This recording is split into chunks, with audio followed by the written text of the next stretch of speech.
Hello and welcome to Tonalist Paintings by M. Francis McCarthy. This is your painter in residence, M. Francis McCarthy, and the painting we are doing today is called Through the Forest. It's a 5x7 study that I did back in, oh my goodness, July, I'm thinking it's June of 2014.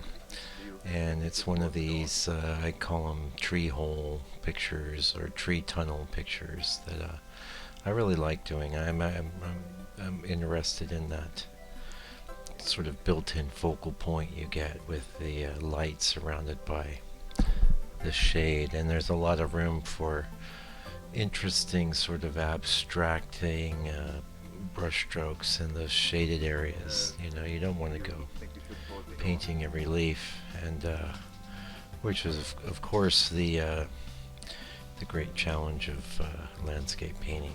You know, if you paint every leaf, it's no one's going to want to look at this thing. You know, but if you're not faced with that, you have to rely on, if you can't just go painting every single detail in the scene and rely on that to create beauty and a pleasing picture, then what you're left with is painting itself and your intuition, and it's really down to feeling. It's all down to feeling. You're basically getting the feeling across of each shape that you see. And it's not exactly in the right spot necessarily, but it doesn't really matter. That's not the thing that's important. And I was thinking about that today. I'm in the process of, in the studio, I've started doing finish work on my latest series of 10 paintings. Oh, what's going on here? I see.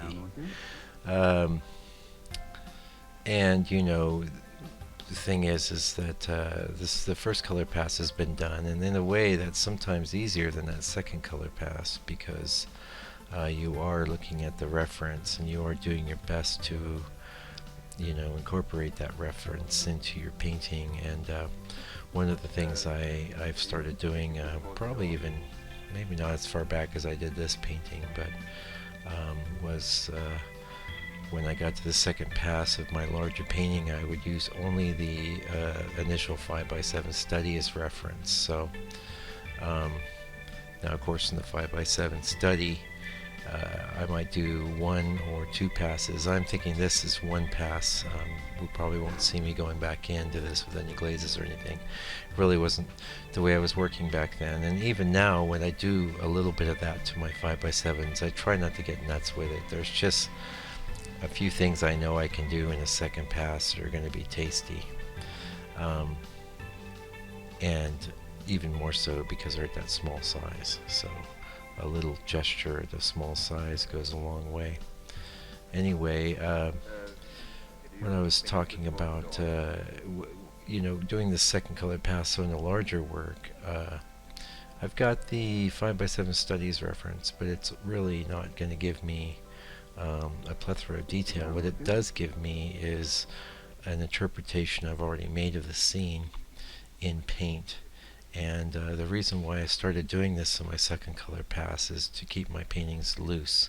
So I feel the need to look over at something, and this way when I look over, I've got my 5x7 study. If I'm doing a third color pass, I actually don't look at anything at that point.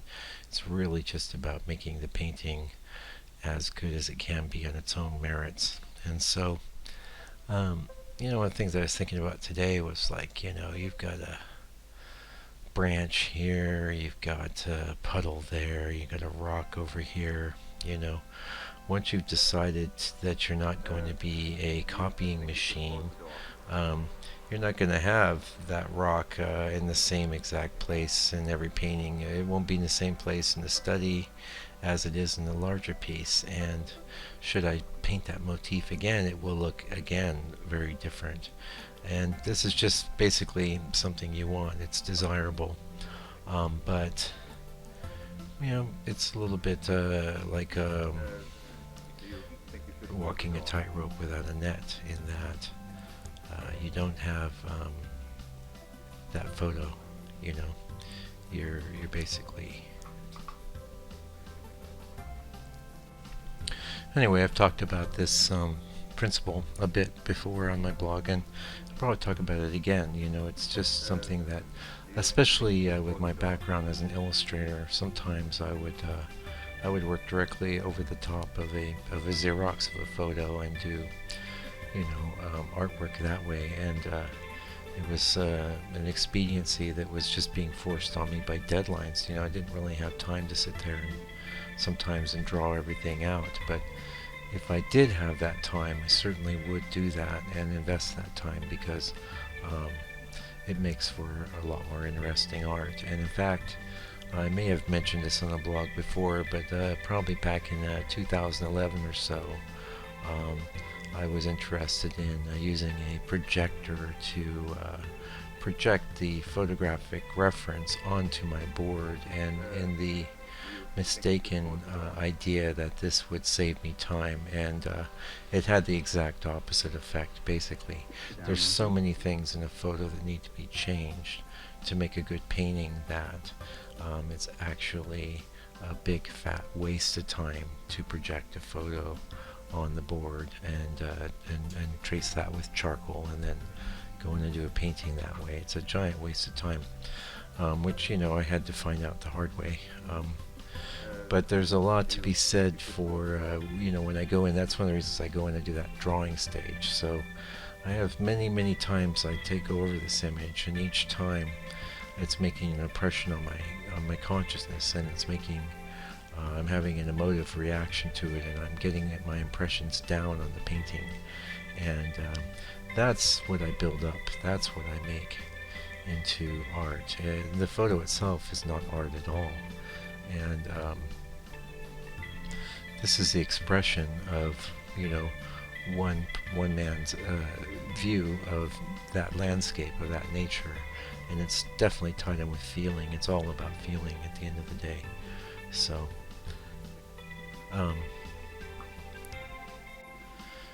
anyway, I may write about this on the corresponding blog post of this video.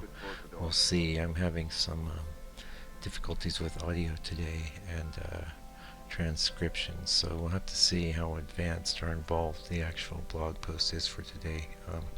Those of you that have been following the videos and blog with any regularity will notice that we're pretty much down to one a week, and all I can say is that's how it is. I guess I won't make any commitments because I seem to break them, but I am very interested in keeping this going. I guess I'll say that, and that's seeing as this is a non-paying gig and something I'm doing just to share my work with the world and share information that I've learned with other artists. It really has to be something that I want to do. I don't really see any financial return from doing this. I do see some return, of course, in people it's helped, and that's a good thing. Anyway, I can see we're getting close to the end. If you'd like to see more of my work, go to landscapepainter.co.nz and check it out. Meanwhile, take good care and stay out of trouble.